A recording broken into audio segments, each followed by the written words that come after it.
On est en compagnie de Clément Francom. Bonjour Clément. Bonjour. Vous êtes le fondateur d'Utocat. On vous avait invité déjà une première fois pour nous parler blockchain, puisque vous êtes spécialiste de la question.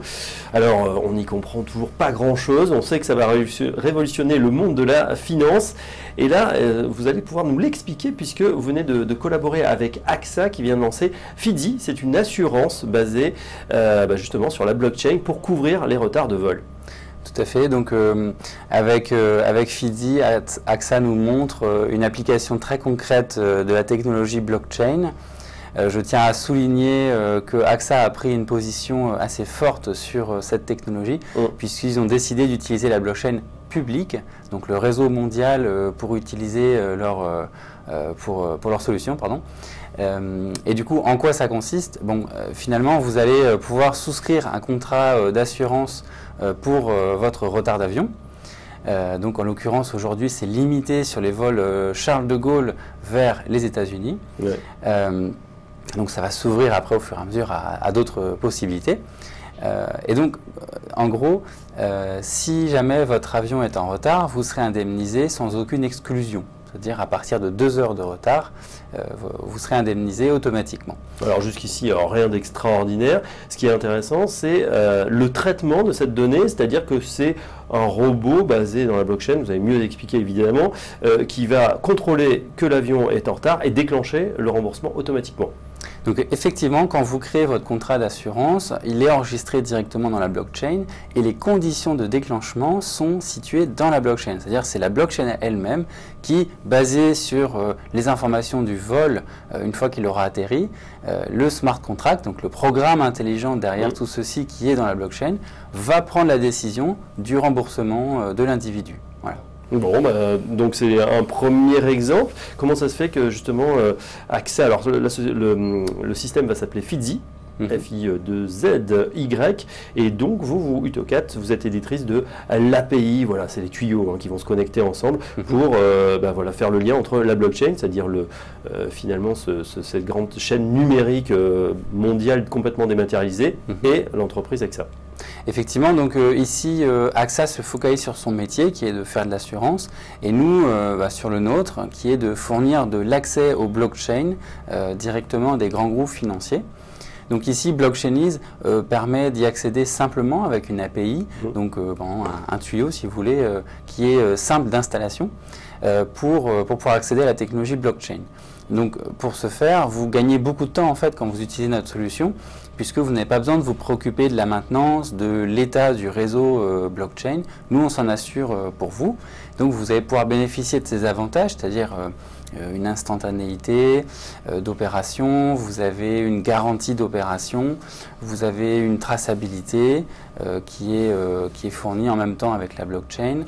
Vous avez une inviolabilité de l'information, c'est-à-dire qu'une fois que l'avion est posé, vous avez derrière la garantie que vous allez être remboursé. Voilà, en tout cas, tout est tracé, on ne peut pas contester, on sait qu'on a eu une trace numérique évidemment dans cette blockchain et on sera remboursé jusqu'à 1/3 du billet, c'est ça, en cas d'événement adverse, donc en cas de sinistre, entre guillemets, comme disent les assureurs. Tiens, justement, quelles sont les autres applications qu'on peut imaginer? Alors sans rentrer dans le détail, je suis sûr que vous travaillez sur plein de projets, qu'est-ce qu'on peut imaginer avec AXA ou avec d'autres comme autre application qui va utiliser ce protocole? Bien sûr, justement, pour rester dans le thème d'AXA, et puis on va parler un petit peu de BNP au passage, AXA et BNP travaillent sur un projet conjoint dans lequel nous participons également.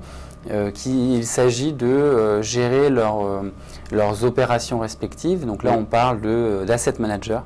Donc c'est un gestionnaire de fonds qui voudrait voir son passif géré de façon plus automatisée, plus simple, plus efficace. Et donc BNP a décidé d'utiliser la technologie blockchain pour pouvoir opérer ce passif et puis traverser toutes les couches administratives requises pour en arriver là. Bon, ça reste un peu plus compliqué. Tiens, plus simple, peut-être une assurance météo, notamment pour les jeunes mariés. Est-ce que vous pouvez nous expliquer, vous connaissez ce système? Bien sûr. Alors, le principe est exactement comme l'assurance d'avion, finalement. C'est-à-dire que vous connectez votre système à un système météorologique, en l'occurrence. Et puis, vous allez décider, si jamais votre mariage tombe à un moment où il pleut, eh bien, l'assurance pourrait vous payer de quoi couvrir votre mariage en cas de problème. Voilà, acheter par exemple un Barnum ou l'équivalent pour effectivement que les invités soient au sec. Exactement, pour s'assurer que vous allez passer un bon mariage. Vous voyez, comme toi, ça peut être beaucoup plus simple la blockchain et on en mesure les effets directs. Je ne peux pas vous laisser partir, Clément Francom, sans vous poser des questions sur ce qui se passe en ce moment sur le Bitcoin, qui a complètement explosé depuis le début de l'année. On a fait 400%, je crois que c'était à 1000 $, c'est à plus de 4500. Ça s'est dégonflé parce que la Chine a interdit plus ou moins l'échange en Bitcoin et que Jamie Dimon, le tout-puissant patron de JP Morgan, a dit carrément que c'était une fraude. Votre avis justement sur ce Bitcoin qui est une des applications phares de la blockchain? Alors le Bitcoin en fait a eu une très bonne nouvelle récemment. Vous avez eu une scission au sein de la communauté, on va dire. Vous avez le Bitcoin Cash qui a été créé à cette occasion pour manifester une prise de position différente de ceux qui sont sur Bitcoin Core, la branche principale.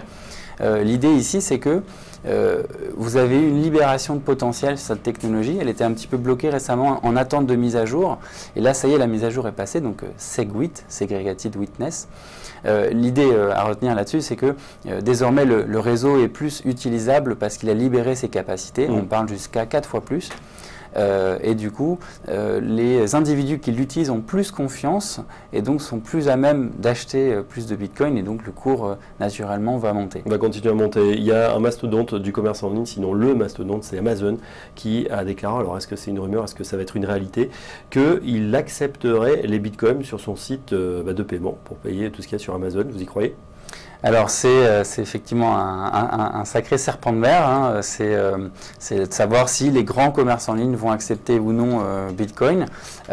Moi j'ai pas d'avis, tant que c'est pas fait, c'est pas fait. Mais l'idée c'est que Bitcoin est là pour rester, comme toutes les technologies blockchain. Donc au fur et à mesure, des acteurs qui trouvent qu'ils auraient à y gagner, à proposer ce moyen de paiement, vont le faire. Au moins pour communiquer sur le fait qu'ils adoptent l'innovation, c'est pour eux une bonne façon de se démarquer. Et ben voilà, on aura l'occasion d'en reparler, évidemment, de cette blockchain qui révolutionne le monde de la fintech et le monde de la finance d'une manière plus générale. Mais Clément Francom, merci.